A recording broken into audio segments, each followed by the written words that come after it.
और फिर मैं उन चित्रों को लेकर के पूज्य बाबा जगन्नाथ बाबा के पास गया।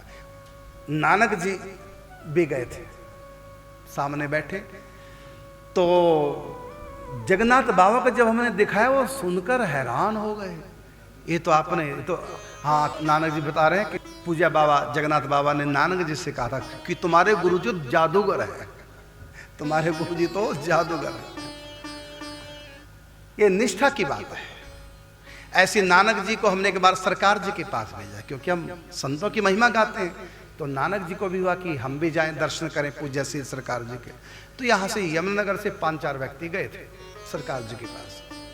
और जब ये सरकार जी के पास से आए ना, यमुनानगर में, संयोग की बात यमुनानगर में ही था। तो जब ये आए तो मैंने इन सब की 5 की आरती उतारी, जबकि मेरे शिष्य हैं नानक जी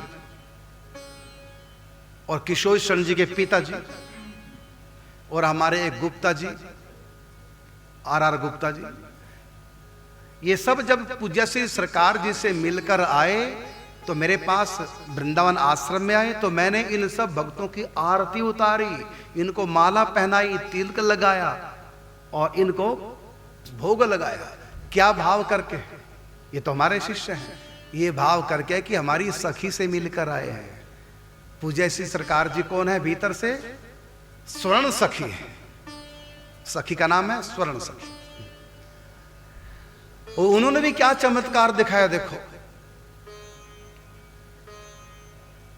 हमने दंडवत भेजा था सरकार जी के लिए, इनके हाथ हमारी तरफ से दंडवत प्रणाम कहना, मेरी तरफ से कहना नहीं बल्कि करना। तो नानक जी ने पहले अपना दंडवत निवेदन किया, फिर कहा कि ये महाराज जी की तरफ से आपको दंडवत। तो जो ही नानक जी ने दंडवत किया हमारी तरफ से सरकार जी को, तो उसी समय सरकार जी ने भी दंडवत किया। और जहां दंडवत किया वो बिल्कुल फर्श की भूमि थी, वहां कोई धूल मिट्टी नहीं थी।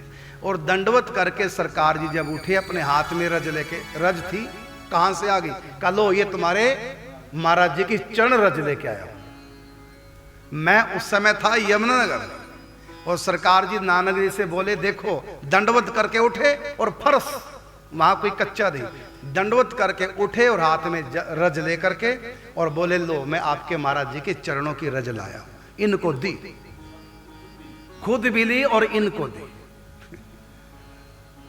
संतों की लीला बड़ी विचित्र है।